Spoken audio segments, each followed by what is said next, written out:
Extrañábamos nuestros perfiles de actualidad acá en el Chile que viene. Sean todas y todos bienvenidos, todos nuestros canales abiertos acá en Sube la News para recibir hoy al periodista Fernando Paulsen. Fernando, bienvenido, ¿cómo estás? Muchas gracias. Gracias a ti y gracias, por cierto, a Súbela. Oye, Fernando, bueno, vamos a tener una conversación justamente de actualidad, de opinión, pero me gustaría partir con nuestro ya clásico round de preguntas cortas para definir ciertos conceptos. No sé si estás dispuesto a someterte a esta hora. Si la pregunta es corta y la respuesta es larga, tú me lo dices. Ahí voy, dices tú. Fernando Paulsen, ¿el actual momento del sistema político en Chile es lo más parecido a la antesala de la Segunda Guerra Mundial? ¿Por qué? Porque creo que se han dado una serie de eventos que han crispado de una manera brutal al planeta. No estoy hablando del país, del planeta. Cosas como, por ejemplo, el que hoy día todos tengan muy claro quién es no el adversario, tengan muy claro quién es el enemigo. Segunda cosa, tú hoy día lo estás viendo en montones de países. Te pongo Trump, Bolsonaro, Milei, por cierto, el presidente de El Salvador, Bukele.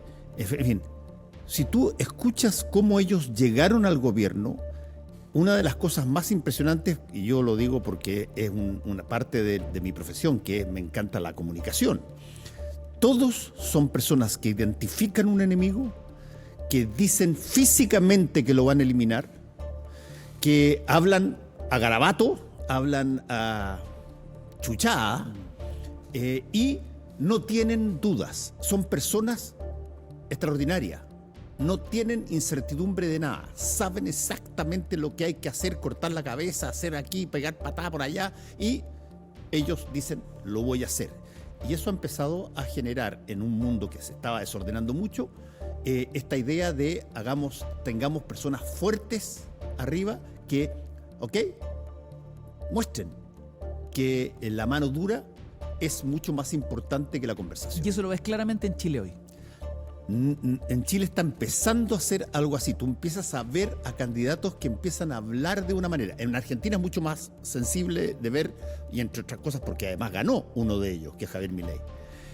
Aquí tú tienes candidatos que empiezan ya a hablar diciendo, aquí hay que enviar al ejército y hay que entender que enviar al ejército significa matar gente. Y eso es algo que, te lo pongo de la siguiente forma, Ignacio. Hay una serie de encuestas en el mundo, todas que dan el mismo resultado, que es la encuesta de percepción de víctima. Todos tienden a pensar que eventualmente en términos de un asalto, en términos de una cosa que pasa en la calle, ellos van a ser víctimas, pero nunca van a ser el victimario. Siempre se perciben como víctimas y por lo tanto lo que dicen es que hay que acabar con eventualmente quien tiene la misión de atacarte. Nunca piensan que ellos pueden ser los ladrones o que ellos eventualmente van a estar pasados de trago y van a generar un choque que mata a 2 guaguas. Eso no se piensa, no. Lo que piensan es que eventualmente alguien los va a chocar a ellos. Y eso es algo que empieza a acomodar el pensamiento a aquello que básicamente está siendo el mantra planetario, que es identifica un enemigo y elimínalo. Fernando, pocos saben, pero uno de los talentos ocultos de Fernando Paulsen es... ¿Cuál? Te lo pregunto. Yo canto. Pero en la ducha... No, tengo 466 canciones grabadas. ¡No! Esa yo no me la sabía. 466 canciones grabadas. Sí. Pero estamos hablando de nivel karaoke o estudio profesional. No. Esto lo hago todo en una aplicación que se llama Smule, que es efectivamente una especie de karaoke que tiene ciertas disponibilidad de ajustes en materia de más voz, menos voz, etcétera, y unos filtros aquí y acá. ¿Con o sin autotune, Fernando Paulsen? Sin autotune uso yo. Ya. No como Marcianeque, digamos. No, pero yo no tengo nada en contra del autotune, pero esta aplicación no usa tanto el autotune. Ya. El repertorio, como para entender, digamos. Esto partió... Romántico, Mira, balada, rock pop o heavy metal. Déjame contártelo así. Yo estaba en el coro del colegio y lo hacía un profesor, Gregorio Medalla, que era muy histriónico, qué sé yo.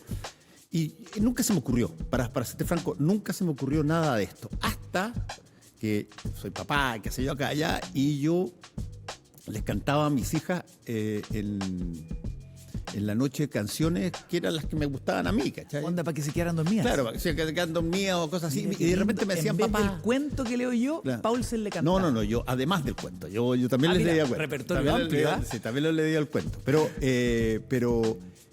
cantaba cuestiones. Y de repente, ahora que estoy más viejo, tengo 68 años, empecé a recordar ciertas canciones hace como unos 6 meses atrás y me metí a Smule y dije, a ver, voy a poner, qué sé yo, una canción X que me encantaba a mí antes, qué sé yo, y a ver, veamos cómo sale. Bueno, me gustó más o menos que se vea allá y dije, oye, ¿y por qué no tomamos clase? Mira.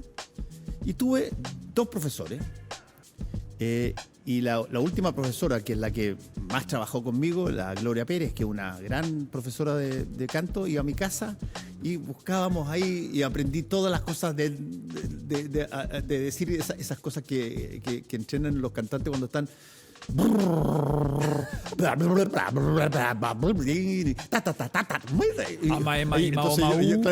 Entonces yo decía, ¿en qué momento empezamos a cantar? Esta cuestión suena como Swahili, digamos. Bueno, y de repente me dice, ya, preparemos esta canción. ¿Sí? Preparamos una canción y empezamos a cantar y me empezó a gustar, y empecé a seguir. ¿Y no paraste más? Y no paré más. ¿No descartas subir alguna versión a Spotify? Me han preguntado eso. Si es que lo puedo hacer. No, lo que sí. O grabar un videoclip, digamos. A ver, lo que sí probablemente voy a hacer en Spotify es que yo saqué lo que los gringos llaman un spin-off, un aditivo de la canción. La canción la canto yo, la canto entera y es mía y me encanta y la guardo, se las mando a todos mis hijos y ya. Sobre todo a mis 2 hijas. Y ellas la escuchan y me gritan, papá, eres lo máximo, ya, yo, amor de hija. Ya. Pero cambié ahora una cosa.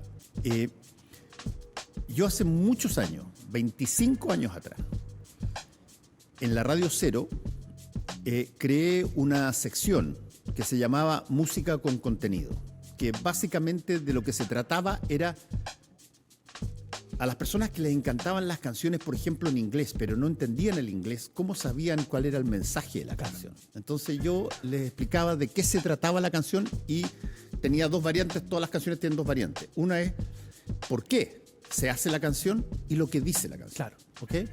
Y habían cosas bastante interesantes y un amigo mío, muy amigo mío y bien tequi, Mario Saavedra, más genio, me dice, ¿y por qué no lo volvemos a hacer igual, de nuevo? Yo me lo escuchó decir en un momento dado. Yo dije, oye, y hoy día hay muchas mejores cuestiones y en TikTok tengo ya 6 canciones arriba que básicamente lo que hacen es, ¿usted le gusta esta canción? Yo le digo, ¿de qué se trata? Y le cuento de qué se trata la canción, cuál es la idea, cómo estuvo, si es que tengo la información, cómo estuvo hecha y por qué se hace la canción. Por ejemplo, hay canciones, te pongo un ejemplo, una de las canciones en castellano más famosas del mundo, probablemente una de las más versionadas de la historia. Nosotros, que nos queremos tanto, debemos separarnos, no me preguntes más. Y yo dice, ¿de qué se trata la canción? A capela un poquito, ¿no? Nosotros que nos queremos tanto, debemos separarnos, no me preguntes más. Ya, está bien. Bueno, pero para los afectos... Oye, público espontáneo, ¿eh? Estaba espontáneo. Pero yo dije, a ver, ¿qué cosa es esta canción que tienes que separarte de alguien si dices que la quieres? Y me metí a investigar la canción. Y la canción es de un cantante cubano que se llama Pedro Junco Jr., cantante cubano previo a la Revolución, del año 47, 48, que se enamora perdidamente de una mujer. Y enamorado hasta las patas. Pero en esa época le viene tuberculosis. Mira. Que era una enfermedad mortal. Claro. Y se da cuenta que no puede seguir ni un día más con el amor de su vida, porque si es que sigue con ella, la contagia y eventualmente la mata. Y compone esta canción, Debemos separarnos, no me preguntes más. Te pasa. No es falta de cariño. Oye, TikToker, cantante, y además nos cuenta una historia que nunca habíamos sabido. Claro. Y bueno, ese tipo de cosas, entonces la canción empieza a adquirir una dimensión totalmente distinta. Por ejemplo, tengo otra canción que es... Oye, estamos en línea acá, me dicen Paulsen al Festival de Viña. ¿Eh? No, de loco. Es que yo tengo pánico escénico de repente, así que... Fernando Paulsen, pregunta corta, porque esto tiene que seguir avanzando. ¿Él o la best friend forever de Tolerancia Cero? ¿El mejor o la mejor amiga para siempre en Tolerancia Cero? ¿Del pasado o de la actualidad? Bueno, en Tolerancia Cero he tenido relaciones cercanas muy fuertes con bastante gente. Tuve una relación muy cercana, recorrimos el país haciendo charlas sobre contingencia, sobre actualidad. Se acaba de morir, Sergio Melnik. Mira. Que, por cierto, no pensaba como yo, pero él decía, tú pones tu posición, yo pongo la mía, y mostramos la variedad públicamente. Recorrimos prácticamente todo el país, invitado por directorios, por empresas, por colegios. En ese debate estaba al gusto, digamos. Claro, exactamente. Dialogábamos y preguntaba a la gente y nosotros contestábamos y nunca nos peleábamos nada. Después, bueno, Sergio se enfermó muy brutalmente y se murió hace 3 días atrás. En 3 conceptos, ¿cómo definirías a Sergio Melnik? A ver, Sergio pensaba totalmente distinto a mí en las materias gruesas políticas, pero era una persona que primero escuchaba, después era muy culto, tenía una fascinación por cosas que a mí me interesaba, si tú quieres, escuchar, porque las encontraba tan raras que eran... Sergio tenía una fascinación por la magia. La magia. La magia, las situaciones espirituales, todo lo que tenía que ver con... la alquimia. La alquimia, todo sabía una barbaridad y hablaba. Él te leía. En cartas, en cosas te leía todo. Era brujo. Era brujo, para todos los efectos prácticos era brujo. Y sin embargo era un gallo que llano para conversar y todo, y a pesar de, como te digo, estábamos en veredas totalmente opuestas, pero yo te diría que nos respetábamos, pero profundamente. Fernando Paulsen, ver La Memoria Infinita compitiendo por los premios Oscar, ¿qué significó para ti? No la he visto. ¿No la has visto o no la has querido ver? No la quiero ver.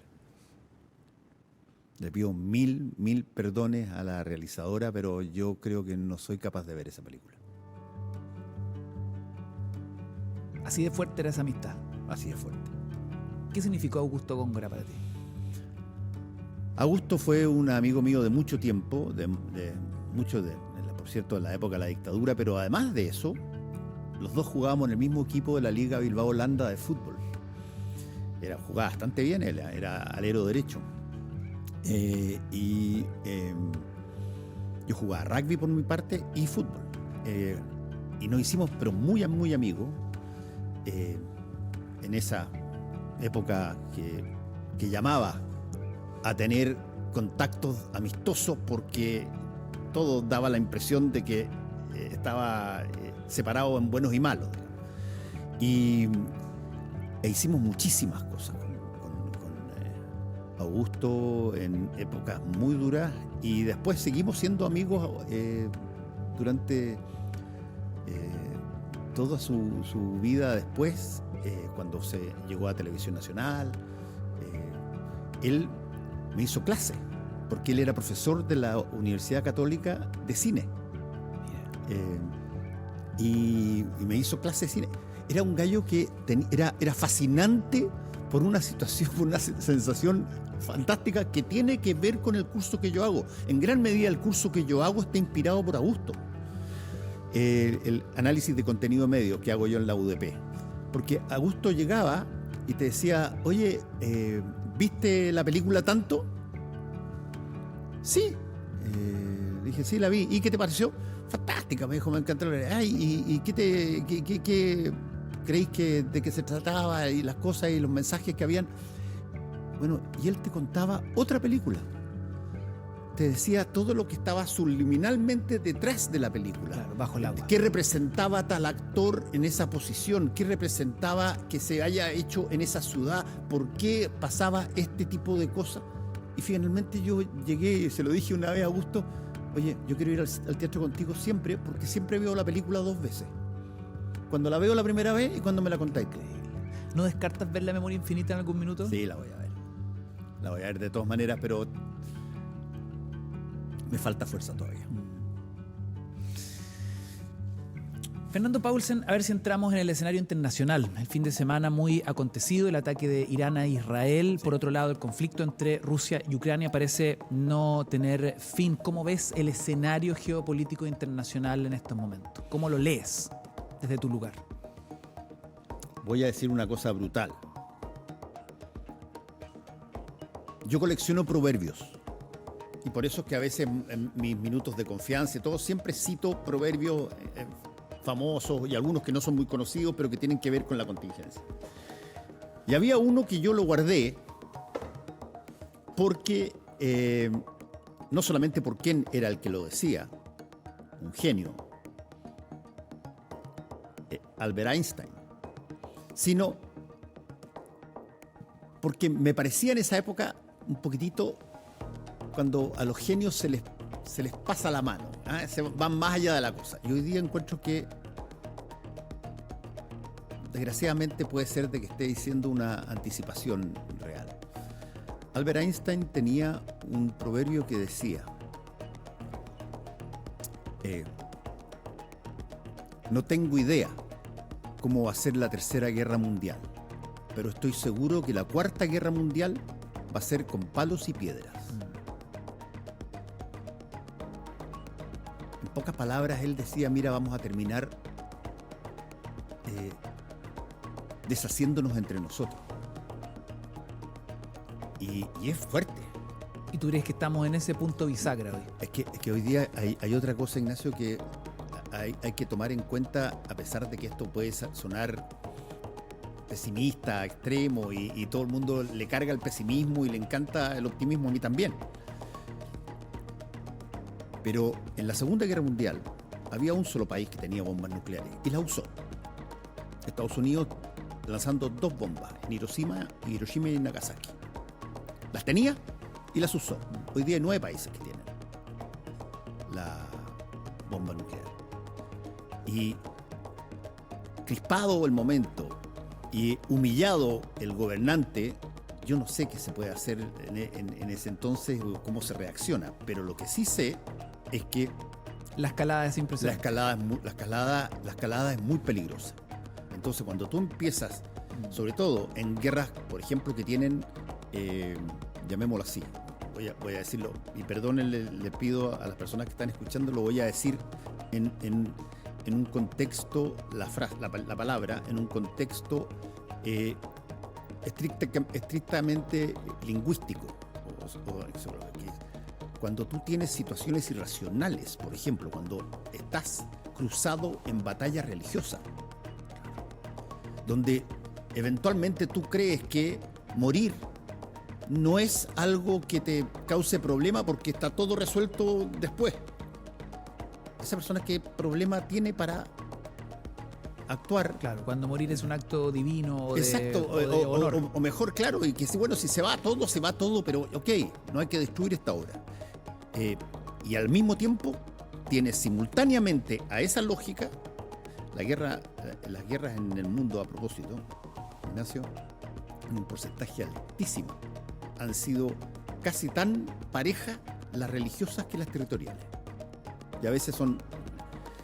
Y cuando se dan esas situaciones, tú tienes que, creo yo, y hay que empezar a preguntarse, a ver, ¿cómo se nota la escalada? Y entonces tú empiezas a darte cuenta que de repente pasa un suceso y el afectado dice, viene la represalia. Y viene la represalia. Y por lo tanto, cuando viene una represalia que te causa muertos, que te causa daño, ¿cómo reacciona? Y ahí uno tiene que preguntarse, sinceramente, a ver, ¿cuáles son los límites de la, llamemos así, antipatía humana? Yo tengo la impresión que no tenemos límites.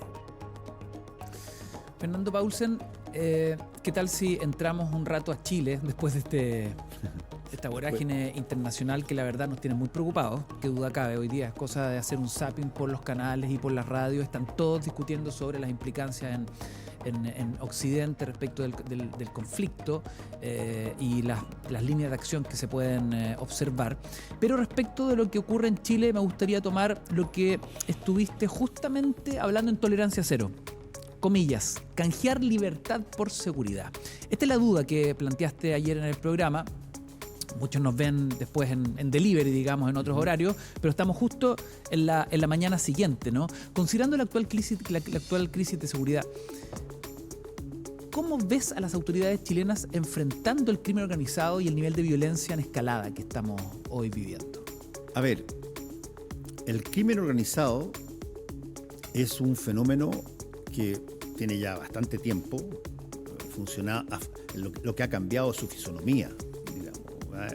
Hubo una época, la época de los gángsters en Chicago, si tú quieres, si te quieres ir a situaciones donde han habido incluso hasta películas al respecto. Tú tienes la mafia, tienes grupos organizados que te causan daño. El problema se genera cuando eso baja llamemos así, las intervenciones para generar recurso propio a el daño. Y tú tienes hoy día una situación que es planetaria, que no es una cosa que alguien encontró la varita mágica y lo resuelve de una manera terminal. Claro, tú puedes tener un Bukele en El Salvador que te mete a todas las personas en cárceles y tú tienes 18 penales ahí y cualquier cosa que te pase te vaya a la cárcel, pero eso tú no sabes exactamente cómo termina. Claro. Y no sabes cómo te destruye la comunidad en ese caso, porque estás todo el tiempo, todos tienen cara de preso, todos tienen cara de victimario. Claro, todos tienen cara de alguien que me va a hacer el mal. No hay presunción de inocencia. O sea, puede ser que esté en los papeles, pero a lo que yo digo es que cuando tú generas la búsqueda del enemigo como tu leitmotiv, todo aquel que eventualmente discrepa de ti, no te gusta o te hace daño aunque sea menor, pasa a ser enemigo y pasa a ser tratado como eso. Entonces, el dilema es que a Bukele le ha funcionado muy bien. Es que, a ver, pero ¿qué significa funcionar muy bien? Funcionar muy bien significaría de que yo puedo ir al Salvador y tener a la gente del Salvador actuando, qué sé yo, como los suizos. Pero no. ¿Pero tú, para que El Salvador funcione, tenés que tener 300.000 personas metidas presas. Si ese es el costo que hay que hacer, bueno, yo creo que va a tener varios imitaciones. Pero resulta que si hay algo que uno sabe, es que el delito y sobre todo lo voy a poner en términos, si tú quieres, llamémoslo así, eufemísticos, pero el mal no es algo que se encierre en cárcel. Va a estar afuera, etcétera, acá y allá. Y si que empieza Bukele a, no sé, pasar del asaltante al adversario político, como un poco lo está haciendo hoy día Maduro en Venezuela, con no dejando que nadie compita en las elecciones con sus posiciones. ¿Cuál es la lógica de eso? ¿Qué diferencia hay con una dictadura donde en vez de estar presumiblemente los bandidos en la cárcel, no sé si es que eso es siempre así, toda la gente que puede gozar del país tiene que ser del grupo del líder? Eso es lo que pasaba en Roma, en el Imperio Romano, con los esclavos. Ya que lo mencionas, ¿Chile debe romper relaciones con Venezuela, como han planteado varios en los últimos días? A ver, yo creo que si es que efectivamente está comprobado y se comprueba que Venezuela introdujo al país una situación que termina con el asesinato de Ronald Ojeda. O sea, si se confirma la tesis del crimen político. La tesis del crimen político, viniendo, él estando amparado acá y viniendo un grupo a hacerlo, a mí me parece que es muy difícil que eso, no te digo que no sea una ruptura de relaciones, pero muy difícil que no termine en establecer tajantemente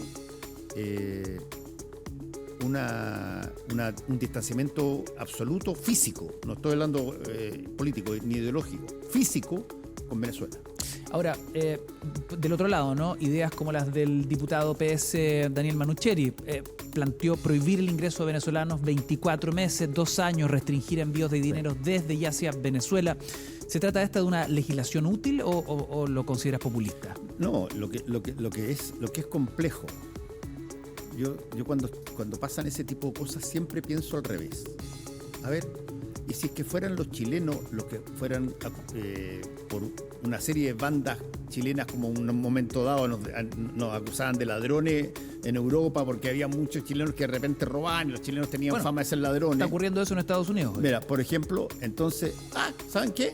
A todos los chilenos, weón, les ponemos taca. ¿Cómo nos sentiríamos nosotros diciendo, oye, entiéndeme, si no somos todos así? Es que tú no nos podáis distinguir aquí y allá, lo que refleja es que hay que hacer un proceso para que distinga entre uno y otro. Claro, el Estado no está haciendo la pega. O sea, por eso es que yo digo, si es que el Estado manda matar, la respuesta tiene que ser al Estado. Y ahí probablemente cabe una cosa como la ruptura de relaciones. Pero si es que los que vienen a matar son grupos armados solo, bueno, eso es una cosa que tiene que ver con cómo tú combates la delincuencia internacional. Pero no necesariamente todos los venezolanos tienen que pagar por eso. ¿Te preocupa la escalada de la xenofobia en Chile, por ejemplo, en contra de los venezolanos? Es que nosotros hemos sido siempre xenófobos. Yo nunca he creído que nosotros somos muy... que esa frase de o verás como quieren en Chile al amigo cuando es forastero. Eso quedó en el himno nacional y se canta de repente, pero cuando se canta el himno nacional, pero nosotros somos profundamente xenófobos. Tú dices antes, ahora y después. Sí, somos personas que consideramos estos están bien, estos no. Estos están bien, estos no. Los argentinos durante mucho tiempo eran los blanquitos fantásticos, la raja, los peruanos habían tenido guerra y aquí y allá, los bolivianos ni hablar. En fin, eso en una época era una cosa coloquial. Y yo creo que está asentada. Hoy día es fácil echarle la culpa a cualquier inmigrante, por lo que sea. Porque si no, tenés que echarle la culpa al chileno o a ti mismo si te miras ahí al espejo. Y eso cuesta. Es más fácil echárselo al inmigrante. Si todos los inmigrantes se fueran, ya seríamos maravillosa y fantástica, fantástico país. Bueno, teníamos pocos inmigrantes, sin embargo hubo golpes de Estado antes, acá, matanzas brutales, nos matábamos entre chilenos, no nos venían gente a matarnos de afuera.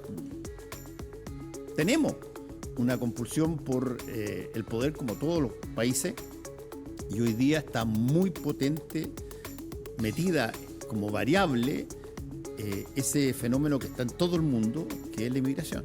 Y por lo tanto ofrece la inmigración una excusa extraordinaria para echarle la culpa a otro. Respecto al tema migratorio, mucho se ha discutido en el último tiempo qué responsabilidad le atañe al actual gobierno respecto del control, la migración ilegal, pero también se sacan los trapitos respecto del gobierno pasado. Recordando una entrevista de Mario Desbordes tiempo atrás que decía: nosotros le dijimos a los venezolanos, vengan, yo les ofrezco la visa de responsabilidad democrática, entendemos lo que están viviendo. ¿Cuánta responsabilidad le atañe al gobierno de Sebastián Piñera lo que estamos viviendo hoy? Bueno, yo creo que la inmigración... Ahora, yo te lo voy a plantear de la siguiente manera. Yo no creo que el presidente Piñera, cuando dice eso, está pensando en lo que pasó. Yo creo que él dice eso tratando de defender a los venezolanos, que en ese momento más bien era una posición política contraria a lo que estaba pasando con Chávez en Venezuela. Perfecto, un argumento humanitario. Un argumento que por lo tanto no lo pensó dos veces ni tampoco lo proyectó. Era una cosa que había que tomar una decisión en ese momento y no estaba pensando que se iba a llenar de venezolanos el lugar. O sea, ¿es un argumento tramposo tal vez utilizarlo hoy día? No, para entender tu hilo, lo que yo digo es que ese argumento tiene dos características. Una, efectivamente creó una inmigración desatada venezolana y ahí donde tú creas inmigraciones desatadas, entra todo. Claro. Entra el bueno y entra el malo. Pero no creo que la intención del presidente Piñera haya sido la de llenarse de pandilla de corte venezolano y que vinieran mejor a hacer los delitos acá que allá. No. Yo tengo, entre otras cosas, mira, yo me acuerdo, te voy a poner un ejemplo. O sea, para entenderte, haz la invitación, pero ten una política migratoria sólida. Déjame ponerte un ejemplo internacional paralelo y parecido. Yo me acuerdo cuando en un momento dado las relaciones entre Estados Unidos y Cuba estuvieron muy tirantes, muy brutales, porque Cuba tenía a los presos políticos aquí, allá, y se generaba toda esta discusión al respecto, y de repente Fidel en esa época dice: ¿sabes qué? Tienen razón. ¿Acogen ustedes a las personas que nosotros tenemos presas? Por supuesto, acogemos a todas las personas. Y se crea una ley que establece que si tú tocas territorio estadounidense, automáticamente estás protegido por Estados Unidos, para que todos vengan para acá. Muy bien. ¿Qué es lo que hizo Fidel? Abrió todas las cárceles, puso botes. Váyase a Estados Unidos. Es el argumento del clásico cara cortada. Ajá. Bueno, exactamente. Ese es el argumento de la película, cara cortada. Exacto. Y le llegan a Estados Unidos 200, 300 mil personas cuando las empiezan a investigar se dan cuenta que eran efectivamente delincuentes. Pero como eran cubanos, y la lógica en Estados Unidos había sido: vengan los cubanos y salgan de esa opresión, etcétera. Quiero sacar todos los que quieran salir. Y salieron y se llenó Florida y otros estados de gallos que tenían un prontuario brutal. Un poco como esa lógica que la debió haber o se la debieron haber planteado al presidente Piñera. Cuidado, que esto ya pasó antes. Ya hubo un país que dijo: oye, vengan todos los freedom fighters de Cuba para acá. Y dijeron: vaya, abramos váyanse. Y se les llenó de una cantidad enorme de gente que en realidad todos tenían unos prontuarios brutales y feroces, y que estaban ahora en Estados Unidos, y Cuba se quedó con las cárceles limpias de muchos de ellos y tuvo que buscar de nuevo, por cierto, las llenaron rápido, pero yo tengo la impresión que el presidente Piñera debió haber tenido por lo menos a alguien, si él no lo sabía, a alguien que le dijera: presidente, esto ya se vivió, y cómo lo hacemos para evitar que pase exactamente lo mismo. Claro, hay que bajar los cambios. Que pasó en Estados Unidos. Usted está diciéndole a los adversarios políticos que se vengan, y eventualmente en esa venida pueden venir no solamente los adversarios políticos, sino que además pueden venir todo lo que Venezuela no quiere tener allá. Ya se vio, ya se hizo una vez. Y hasta el día de hoy hay talla con respecto a eso en Estados Unidos. Y yo creo que, por eso te digo, no creo que el presidente Piñera haya pensado llenémonos de esto, no, sino que yo creo que no pensó suficientemente los costos de algo que probablemente tenía buena intención. Fernando Paulsen, vamos a la contingencia en Chile en cuanto a la política, ¿no? Sobre todo entendiendo cómo se sellaron los pactos para las próximas mega elecciones del mes de octubre. ¿Cómo crees que se van a desarrollar estas elecciones en lo regional, en lo municipal, entendiendo los escándalos de corrupción que, honestamente, atraviesan prácticamente todas las regiones del país? ¿Ahí está puesto el gran desafío? A ver, ese es uno de los desafíos. Nosotros cada cierto tiempo tomamos determinados casos como si fuesen un símbolo de algo. El caso del financiamiento ilegal de la política en un momento dado, que empieza a aparecer aquí, acá, allá.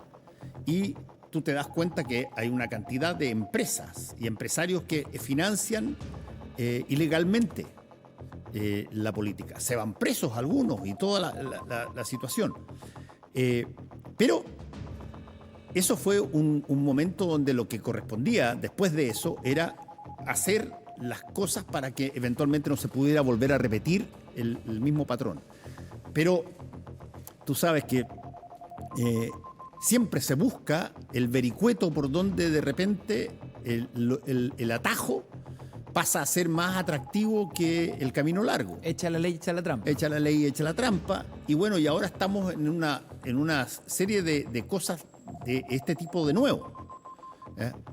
Nosotros nunca pensamos que este tipo de cosas podían pasar en las Fuerzas Armadas o en Carabineros. Y mira tú, tuviste el Paco Gay, tuviste el Milico Gay, llamados así coloquialmente, que ellos mismos, yo he conversado con personas que son uniformadas y policías, no sabían exactamente la dimensión de esta situación. Tú tienes el problema ahora, resulta que tienes alcaldes que tienen una característica muy importante, los alcaldes en Chile. Los alcaldes, a diferencia de los parlamentarios, tienen poder. Tienen poder económico. Ellos recogen recursos. Ellos tienen permisos de circulación, ellos tienen contribuciones, ellos tienen un montón de cosas. Y por lo tanto tienen poder. Y por lo tanto, ser alcalde incluso puede ser a veces mucho más poderoso que ser parlamentario. Y de hecho, Joaquín Lavín se lanzó desde la alcaldía a hacer el símil, por ejemplo, en Estados Unidos son los gobernadores. Tú tienes, históricamente, la carrera para llegar a la presidencia, tenías que ser representante del Estado, senador del Estado y qué sé yo, ministro de alguien, y finalmente llegaba a ser. Hasta que de repente empiezan a aparecer los gobernadores. Oye, Ronald Reagan sale en 1980, George Bush, Jimmy Carter, gobernador de Georgia. No, esos no habían pasado por el Capitolio. Y empiezan a llegar. ¿Por qué? Porque tienen una capacidad directa de llegar. Aquí estamos nosotros viendo una situación donde tú tienes alcaldes con mucho poder, pero que muchas de las cosas que empalman con el gobierno central no estaban normada. ¿Cómo se evita la corrupción en los municipios? Bueno, yo tengo la impresión de que primero que nada tienen que hacerse, esto es una idea que se me ocurre recién ahora porque me la estás preguntando, pero yo creo que hay que hacerse dos preguntas. Una, ¿cómo se produce la corrupción en una municipalidad? ¿Dónde están las instancias donde eventualmente puede haber corrupción? Sin duda te van a decir, mira, donde tú pagas, donde tú, por ejemplo, cometiste un ilícito y tienes que ir a un tribunal local o alguna cosa así, ahí está la oportunidad de que eventualmente se pueda conversar.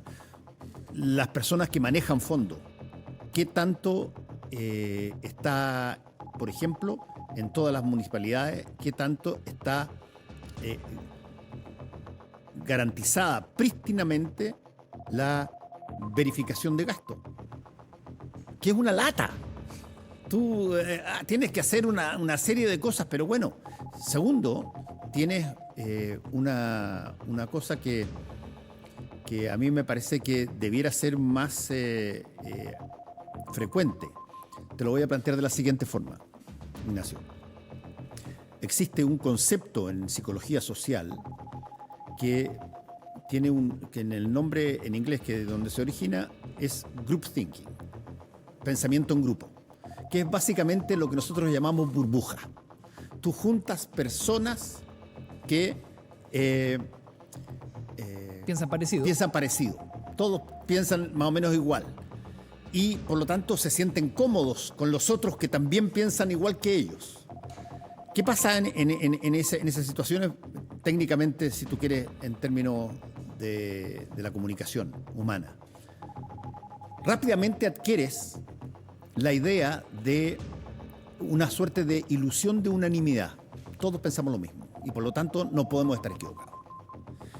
Segunda cosa que pasa es que cualquiera que piense diferente, si es que es uno o una excepción, es visto como alguien que está debilitando el grupo y por lo tanto se le empieza a castigar.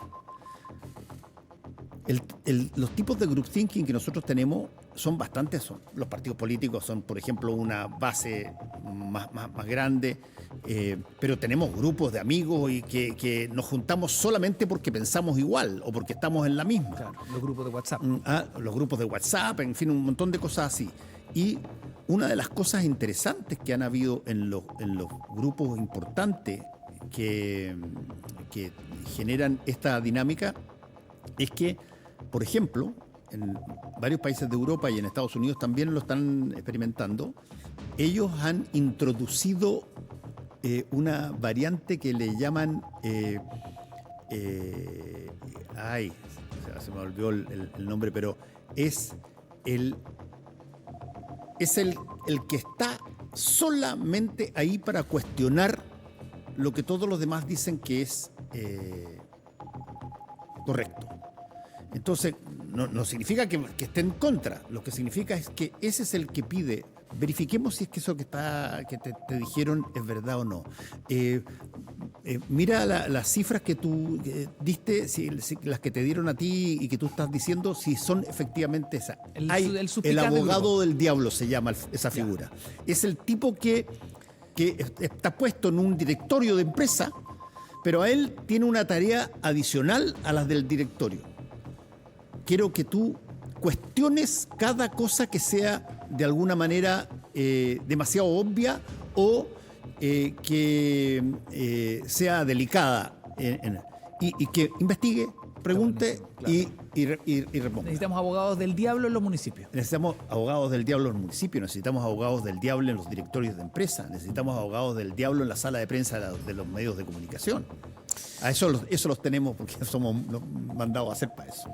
Fernando Paulsen, ¿qué te pareció la jugada en Las Condes? Vamos a la batalla, ¿no? A la batalla misma de las municipales. ¿La bajada de Daniela Peñalosa es realmente un acto de unidad para Chile Vamos con el arribo justamente de Marcela Cubillo?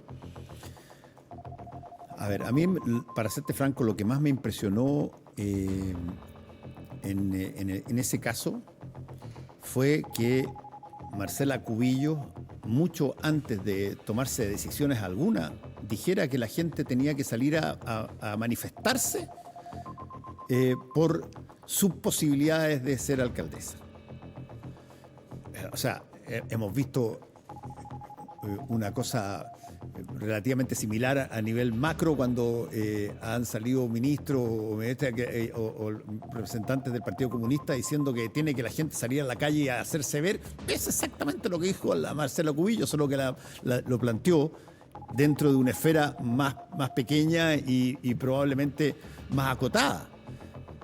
Pero que el candidato o la candidata pida que la gente se manifieste por uno, no solamente significa que se tiene mucha fe, no.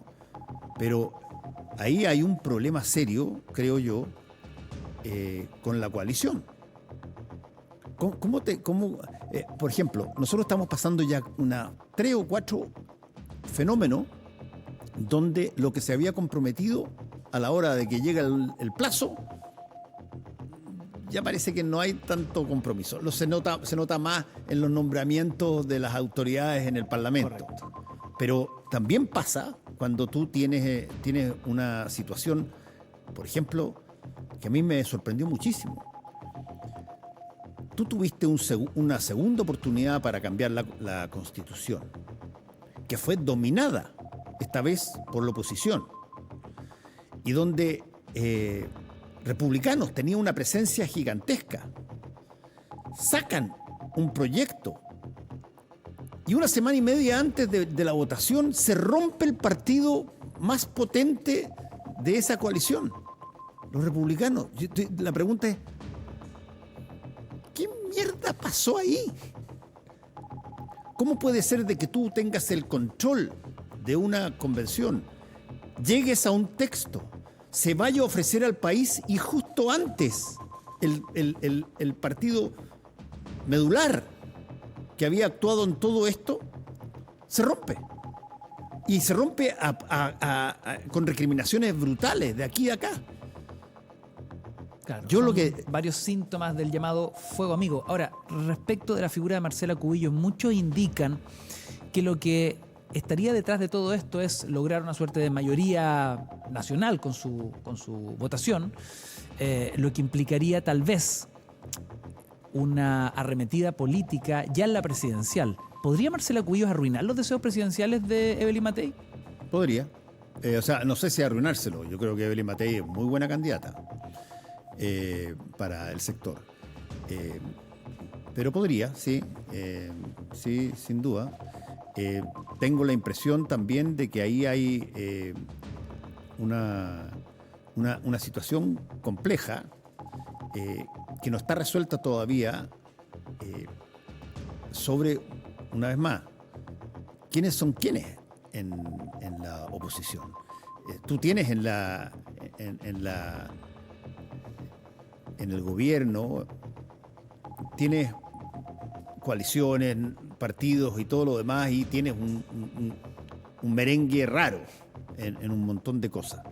Pero cuando se llega a las elecciones, bueno, tú tienes que tomar en cuenta las cosas decisivas. Por ejemplo, ¿qué es decisivo en una elección electoral de alcaldías para la derecha? Decisivo, o sea, es hito. No pueden perder las municipalidades emblemáticas. Claro. Tú no puedes perder Las Condes. Tú no puedes perder Vitacura. Tú no puedes perder Providencia. Nunca. Porque la señal que mandas es, chuta, ¿sabí? Entramos en decadencia. No están los que siempre estaban y nos apoyaban en los bastiones nuestros. Lo mismo pasa, ojo, esto no lo digo por la derecha, lo mismo pasa en bastiones de la centroizquierda. De la izquierda y la centroizquierda. Los que son símbolos, cuando se pierden, el mensaje que llega es, hay que mirar por otro lado, viejo. Claro, sobre todo hay que mirar por otro lado porque la ola viene distinta.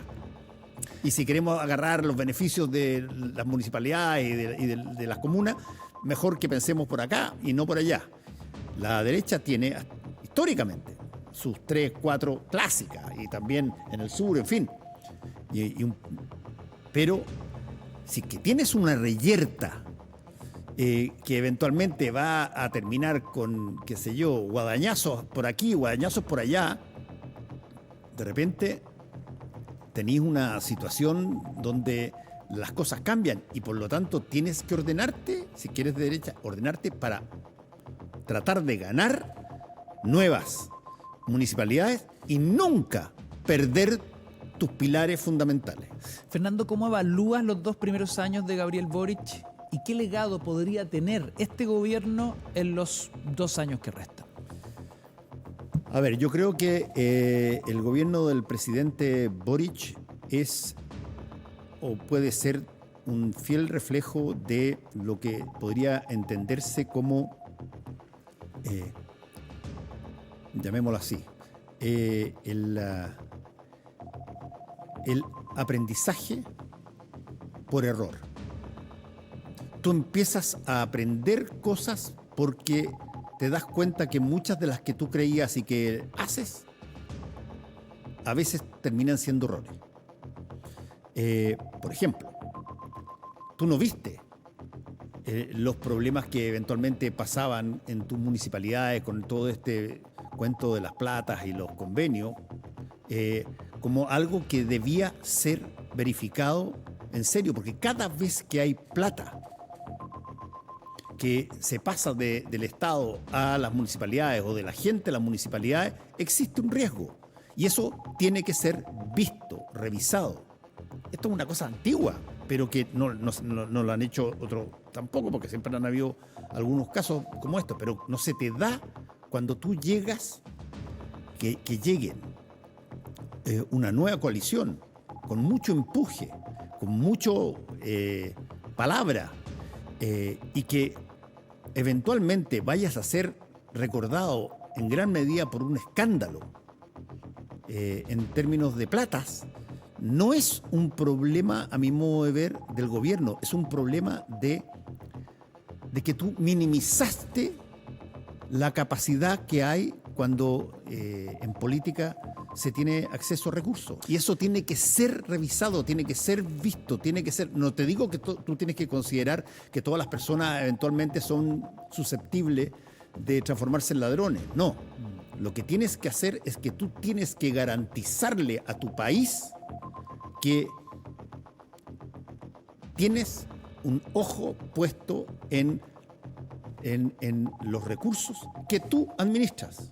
2 años para aprender de los porrazos. Entiendo que ese es tu primer punto. Ahora, y aprovechando nuestra pregunta de cierre, ¿no? El nombre de este programa. Los 2 años que quedan, ¿cómo ves el Chile que viene? Yo creo que el Chile que viene, voy a volver a lo primero que hablamos, va a estar tremendamente influenciado por el mundo que viene. Yo creo que, y espero estar totalmente equivocado. Tú dices desde el escenario geopolítico hasta la inteligencia artificial. Exactamente, desde el escenario geopolítico hasta la inteligencia artificial. Me parece perfecto. Desde las cosas que vienen y que te alteran tus modos de producción y tus cosas, las relaciones con determinados países. Lo que pasa, o sea, cuando tú tenías un problema entre, qué sé yo, China y Taiwán, bueno, tú siempre lo dijiste ya, eso pasaba, etcétera, etcétera. Pero si es que de repente te empiezas a dar cuenta que si Rusia gana la batalla contra Ucrania y por lo tanto se fija la lógica de que postular, ser parte de una coalición significa de que tú lo anexas y tú puedes tener el control guerrero de otro territorio, ¿por qué China no lo podría hacer con Taiwán? Claro. ¿Por qué no lo podrían hacer un montón de los estados limítrofes con algunos estados mexicanos? ¿Por qué no podría alguien en Bolivia decir, oye, bueno, insistamos por las cosas en Chile y si no, pongámonos un poco más duro? La señal es muy peligrosa. O sea, la señal de que tú efectivamente puedes conseguir lo que quieres sobre la vía de la guerra, en el caso de Ucrania y Rusia, se está jugando eso y todos, no solamente eso, sino que todos los eventuales conflictos que hay territoriales donde la lógica puede ser la misma. Claro. Fernando, te quiero agradecer enormemente esta conversación con el Chile que viene. Todos los cortes, todos nuestros destacados a través de las redes sociales de Súbela y Súbela News. Muchas gracias por haber compartido con nosotros y les recuerdo que a partir de ahora pueden escuchar y ver todos nuestros capítulos también en Spotify. ¿Solo se escuchan o también se pueden ver? Porque somos video podcast. Gracias, Fernando. Gracias a ti. Hasta la próxima. Chao.